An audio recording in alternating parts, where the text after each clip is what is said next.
Eu tenho uma coisa para comentar. O meu cérebro, Carol, bugou quando tu falou assim, ó, que antigamente... eu vou sair um pouco do assunto, mas assim, meu cérebro bugou quando tu falou que antigamente as pessoas tinham mais em termos de... tinham uma qualidade de vida melhor em termos de bens, tinham mais. Mas aí eu vou discordar de ti, porque olha só tudo o que tu falou depois disso. Ouro, S&P, gestor, ETF, eu fiquei só aqui pensando, caramba, minha família nem a tua, né? Teve acesso a nada disso. Olha tudo que a gente está falando aqui de possibilidades de tu colocar o teu dinheiro e ganhar. Não é disso que eu tô falando. Mas tá, tu quer que eu comente agora ou tu vai complementar? Eu vou complementar. Sim, minha família trabalhou. Estou usando o exemplo da minha família aqui, que é o que eu vivenciei, que eu posso trazer. Uma família. A minha família, como eu comentei, né? Minha avó era cabeleireira, atendia em casa, muito simples. Meu avô, caminhoneiro, super simples também, né? Nem sei se concluíram a escola, acho que não. Tiveram 3 filhos, sendo que esses filhos, até pouco tempo atrás, nenhum deles tinha ido para a faculdade.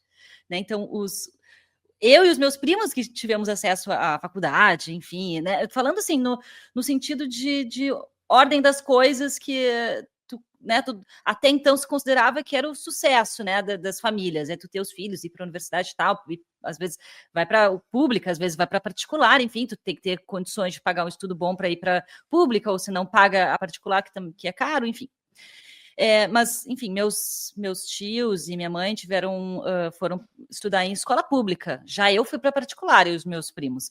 Então, teve uma grande melhora em termos familiares de geração para geração. Depende. É nesse ponto que a galera vem. Mas hoje a gente tem acesso a isso, aquilo lá, a faculdade. Mas eu acho que tem. A informação. Tá, mas eu tô dizendo que a informação, mas não tenha bens. Tu e teus primos não compraram terreno.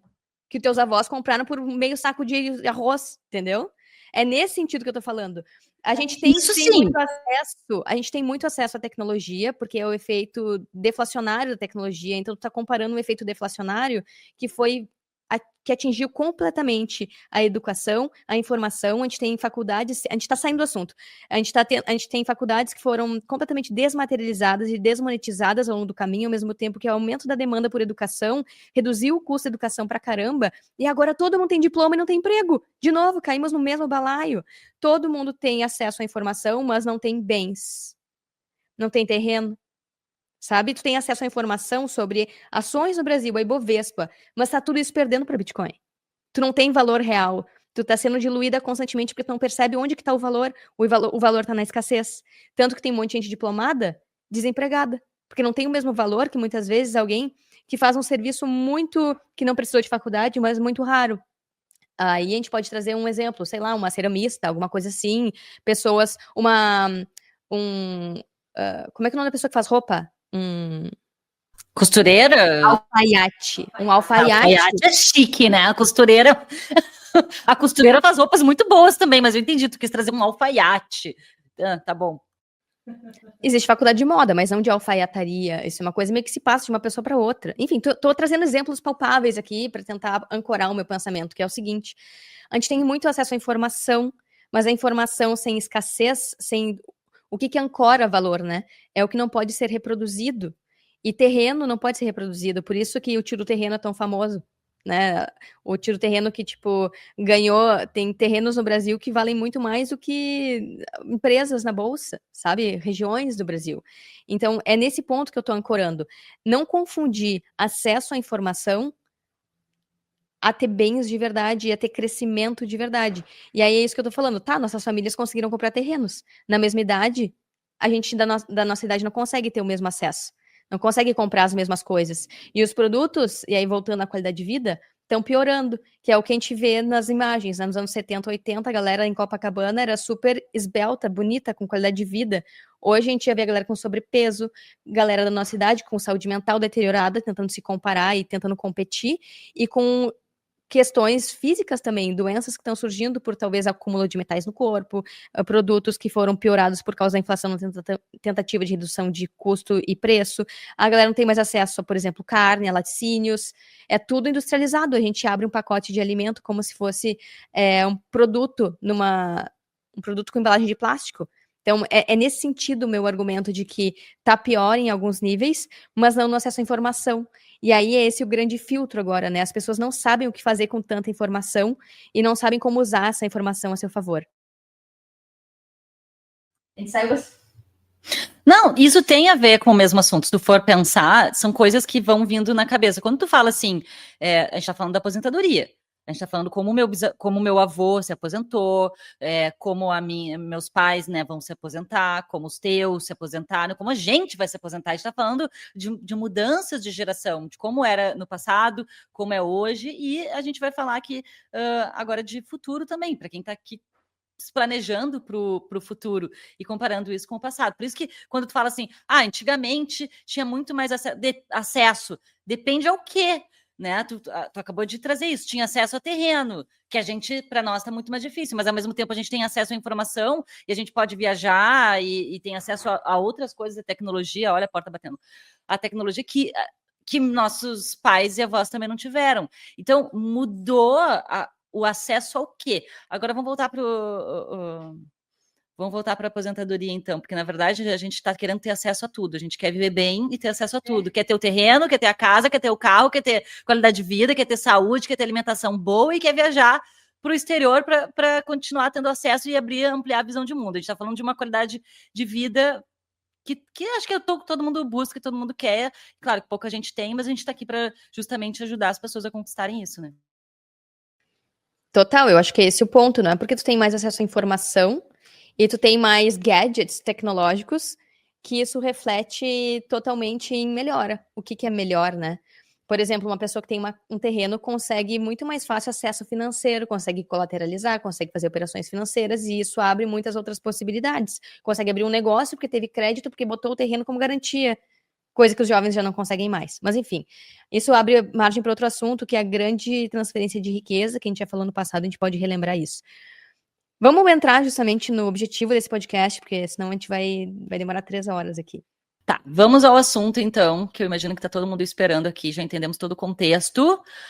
Por que, então, que as pessoas precisam ter Bitcoin para não depender aí dessa aposentadoria, desse auxílio do governo no futuro, que a gente já viu, já falou aqui que não é o suficiente para ter uma vida legal, de qualidade de vida na aposentadoria. Por que, então, que as pessoas têm que entender Bitcoin, aprender como funciona e ter Bitcoin, como que isso ajuda elas na aposentadoria, Carol? Boa. Eu acho que isso vem junto com essa busca, então, de proteção, né? Então, a galera já entendeu que, tipo, tem que INSS não vai bancar a aposentadoria dela no futuro, que as pessoas precisam investir para lá no futuro ter ativos que conseguem complementar, então, a aposentadoria oficial. E também a gente já explicou aqui que os ativos tradicionais não compensam, de fato, a perda de poder de compra que acontece ao longo do tempo. Ou seja, de qualquer forma, ela vai estar sendo diluída, empobrecida, mesmo se ela tiver ativos tradicionais, porque a tendência é que eles sigam a inflação de preços, IPCA, e não a inflação monetária. Ok. Só que tem um ativo, que é o Bitcoin, que consegue proteger contra essa diluição financeira, que tem sim performado melhor que os ativos tradicionais e que tende a continuar performando. E aí vem a galera, aí que vem os ataques, né, da galera Fiat, né, que valorização passada não é sinal de valorização futura. Esse é o jargão que brota na cabeça de todo mundo, dizendo, mas como que você sabe que Bitcoin vai continuar valorizando? E aí que a gente, enfim, traz aqui todos os conceitos do Bitcoin. A pessoa tem que estudar o Bitcoin. Bitcoin é diferente de qualquer ativo tradicional, que é centralizado, que é diluível, podem ser emitidos novos títulos, novas unidades. Pode alguém apertar um botão ali no Banco Central e criar mais títulos do Tesouro Direto. Pode um CEO de uma empresa apertar um botão e emitir mais ações. Uma mineradora vai lá e minera o oceano, minera uma jazida. Tem a história da mineração espacial, consegue encontrar mais ouro no espaço. O Bitcoin, ele é a primeira vez na história, na humanidade, que a gente tem escassez absoluta, matemática e digital. O que isso quer dizer? Não tem como aumentar a quantidade de Bitcoin que pode ser criada. Só vão existir 21 milhões de unidades de Bitcoin. É a escassez matemática perfeita, porque não tem como ampliar a expansão. E aí a galera vai dizer, como não tem como? É só pegar o código e aumentar, é digital. E aí vem os conceitos da descentralização, né? Que o Bitcoin é um protocolo descentralizado. Não tem como ninguém monopolizar, tomar a rede para si, ou mudar as características dela, ou editar o passado, o que já aconteceu. Então, a partir do momento que tu entende a descentralização, entende que não tem como manipular, não tem como destruir, não tem como ninguém de forma unilateral pegar para si essa criação e começar a mudar ela, modificar ela, emitir mais Bitcoin, tu percebe que, então, o Bitcoin é diferente de tudo que existe. Ele é mais escasso que o ouro.